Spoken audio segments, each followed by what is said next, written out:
বন্ধুরা, লাউয়ের এই রেসিপিটি হলে আর কিছুই লাগবে না। এটা দিয়েই ভাত কিংবা রুটি খাওয়া যাবে এবং আজকে খুবই সহজ, খুবই দুর্দান্ত একটি লাউয়ের রেসিপি তোমাদের শেয়ার করছি। বাচ্চা বড় সবারই ভীষণ ভালো লাগবে, আর এটা লাঞ্চ কিংবা ডিনারে খাওয়া যেতেই পারে। দুর্দান্ত একটি রেসিপি। তো এখানে একটি লাউ নিয়ে নিয়েছি, আর লাউটা দুভাগে কেটে নেওয়ার পর এবার দেখো এখানে নিয়েছি আমি মুগ ডাল। তো আমি 1 কাপ মুগ ডাল নিয়েছি। তো আমি এখানে বাটির মাপও দেখিয়ে দিচ্ছি। দেখো ছোট বাটি কিংবা 1 কাপ মুগ ডাল এইরকম মাপে তোমাদের নিয়ে নিতে হবে। এবার তোমরা যতটা প্রয়োজন বাকি আরও অতটা নিতে পারো। আমি এখানে 4 জনার মতন তৈরি করছি, তাই আমি 1 কাপ কিংবা 1 বাটি মুগ ডাল নিয়েছি। মুগ ডালটা আগে ভালো করে 2 বার জল দিয়ে ধুয়ে নিতে হবে। তো 2-3 বার একটু ভালো করে জল দিয়ে ধুয়ে নেবার পরে এবার এই মুগ ডালটা থেকে জল ফেলে দিয়ে এবার এটা আমি ঢাকা দিয়ে রেখে দেবো। আর এবারে আমরা বাকি প্রিপারেশনটা করে নেব। তো লাউটা আগেই যেমনি দুভাগে আমি কেটে নিয়েছিলাম, তো আমি হাফ লাউটা দিয়ে আজকে রেসিপিটা করব, হাফ লাউটা আমি রেখে দেবো। তো এখানে আমি দেখো খুবই পাতলা পাতলা করে লাউয়ের খোসাটা ছাড়াচ্ছি, কারণ লাউটা ভীষণ কচি, খুব ভালো একটি লাউ হচ্ছে। আর খোসা ছাড়িয়ে নেবার পরে এই লাউগুলোকে একটু বড় সাইজে কেটে নেব। তো এখানে লাউগুলো বেশ বড় বড় করেই একটু কাটছি, নিশ্চয়ই দেখতে পাচ্ছ এরকম ডুমো ডুমো করে একটু বড় সাইজে লাউগুলো কেটে নিলাম। তোমাদের যতটুকু প্রয়োজন সেই অনুযায়ী লাউ কিন্তু কেটে নেবে। তো আমি আজকে যেমন কি বললাম, এখানে যতটুকু পরিমাণ দেখাচ্ছি এটা 4 জন খেতে পারবে। এবার আমি এখানে 2টো বড় সাইজের আলু নিয়ে নিয়েছি, আর আলুগুলোকেও আমি এইভাবে লম্বালম্বিভাবে 4 টুকরো কেটে নিচ্ছি।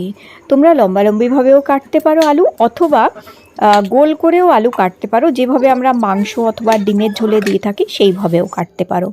তো আলুর কাটার শেপের কোনো ব্যাপার নেই, এইভাবেও তোমরা যেমন ইচ্ছা কাটতে পারো।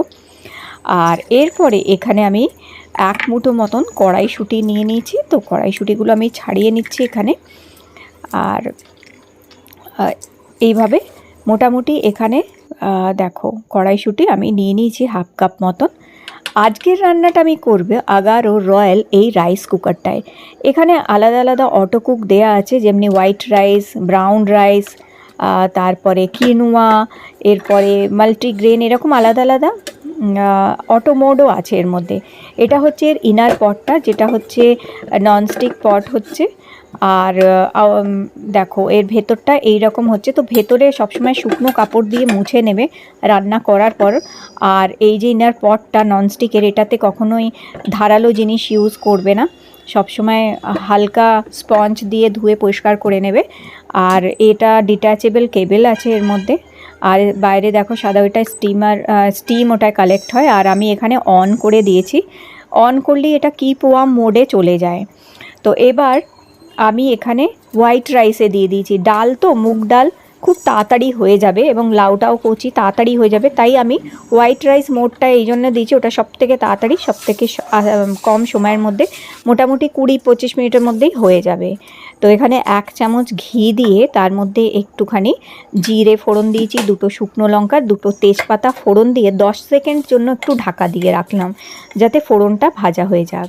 এবার এখানে 1 চামচ আমি আদা বাটা দিয়ে দিলাম। আদা বাটা অথবা আদা কোরানো দিতে পারো। একটু নাড়াচাড়া করে নিয়েছি আদাটা এখানে। আর একটু এইভাবে নাড়াচাড়া করে নেবার পরে এরপর এর মধ্যে আমি দিয়ে দেবো লাউগুলো। তো এই বড় বড় করে কাটা এই লাউগুলো এবার দেখো এর মধ্যে আমি দিয়ে দিচ্ছি। আর এরপরে লাউটাকে একটুখানি নাড়িয়ে চাড়িয়ে নেব। আর এর মধ্যে একে একে হলুদ, নুন, ডাল, কড়াইশুঁটি সব দিয়ে দেবো। তো একটু ঢাকা দিয়ে ঢাকাটা খুলে এবার সব কিছু আমি দেখো এর মধ্যে দিয়ে দিয়েছি। ডাল দিয়ে দিয়েছি, আর কড়াইশুঁটি, 1 চামচ নুন, হাফ চামচ হলুদ, ব্যাস এইগুলো দিয়ে ভালো করে নাড়াচাড়া করে নিয়েছি। তো এইভাবে নাড়িয়ে চাড়িয়ে নেবার পরে এখানে 1 কাপ ডাল যেখানে নিয়েছিলাম সেখানে 5 কাপ জল দেবে। তো যেই কাপের মাপে ডাল কিংবা যেই বাটির মাপে ডাল মাপবে তার 5 কাপ ডাল জল কিংবা 5 বাটি জল দেবে। তো এখানে আমি মোটামুটি 5 কাপ মতন জল দিয়ে দিয়েছি। আর এইটা দেখো স্টিমার হচ্ছে, এই রাইস কুকারের সাথে এরকম একটা স্টিমারও পাওয়া যায়। স্টিমার পটটার মধ্যে আমি ওই যে আলুগুলো কেটে রেখেছিলাম সেগুলো দিয়ে দিলাম, যাতে আলু ডালটাও হয়ে যাবে, আবার এদিকে আলুটাও সেদ্ধ হয়ে যাবে। আর দেখো এখানে অন করে দিয়েছি, হোয়াইট রাইস মোডটা অন হয়ে গেছে, আর এখান থেকে দেখো স্টিমটা বেরোচ্ছে, বুঝতেই পারছো। সাধারণত দেখবে প্রেশার কুকারে ডাল রান্না করলে চারিদিকে ছড়িয়ে ছিটিয়ে বাজে অবস্থা হয়ে যায়, খুবই বিচ্ছিরি অবস্থায়, তারপর আবার সেটাকে কড়াই সাঁতলাতে হয়, অনেক ঝামেলা।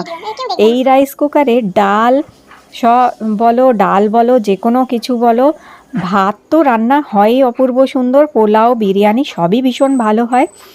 আর দেখো এই কথা বলতে বলতেই এখানে এন্ড হয়ে গেছে, মানে কুকিং কমপ্লিট হয়ে গেছে। কুকিং কমপ্লিট হয়ে গেলে আবার এটা কিপ ওয়ার্ম মোডে চলে যায়। কিপ ওয়ার্ম মানে হচ্ছে কি, খাবারটাকে গরম রাখে, কিন্তু পুড়িয়ে দেয় না, পুড়ে যাবে না তলায়, কিন্তু খাবার তোমার সুন্দর গরম থাকবে। তো দেখতেই পেলে আলুগুলো কত সুন্দর সেদ্ধ হয়ে গেছে, সফট হয়ে গেছে। এদিকে দেখো ডাল একদম পারফেক্ট রান্না হয়েছে, এখানে নিশ্চয়ই দেখতে পাচ্ছ। তো মুগ ডাল লাউ দিয়ে দুর্দান্ত রান্না হয়েছে। আমার হাজব্যান্ড গতকাল বাজারে গেছিলো, তো একটা এরকম মানে লাউ দেখতে পেয়েছিল, বাজারে প্রচুর রয়েছে, তো নিয়ে এসছে, বলছে মুগ ডাল লাউ দিয়ে মুগ ডাল করো। আমি বললাম চলো আজকে আমি রাইস কুকারে ডাল রান্না করে দেখি কেমন হয়। সত্যি অসাধারণ হয়েছিল। আর তার সাথেও বললো আলু মাখা করো, তো আলু মাখাটাও আমি একই সাথে ওখানেই সেদ্ধ করে নিলাম। আর দেখো দুটো রান্না একসাথে হয়ে গেল। আর একটুখানি শুকনো লঙ্কা, একটু সর্ষের তেল আর একটু জিরে আমি একটুখানি তড়কা বানিয়ে নিয়েছিলাম, এটা মানে একটু ফ্রাই করে নিয়ে আলুর মধ্যে দিয়ে আলুটা এইভাবে মেখে নিলাম। তো লাউ দিয়ে মুগ ডাল আর এই আলু মাখা গরম গরম ভাতের সাথে আর কিছুই লাগে না, এটা হলে দুর্দান্ত খাওয়া হয়ে যায়। আর ডালটা এতই ভালো হয় খেতে যে এটা দিয়ে তোমরা রাতে রুটিও খেতে পারবে। তো এই দেখো দারুণ হয়েছে না আজকের রেসিপিটা। আর মাত্র এটা 20-25 মিনিটেই রান্না হয়ে যায়, অনেক বেশি বাসনও লাগে না, বাসন ধোয়ার ঝামেলা নেই বেশি। আর ঝটপট একসাথে এরকম রান্না অল্প সময়ের মধ্যে যদি হয়ে যায়, এর থেকে ভালো আর কি হতে পারে। তাহলে বন্ধুরা আজকের রেসিপি ভালো লেগে থাকলে লাইক দিও।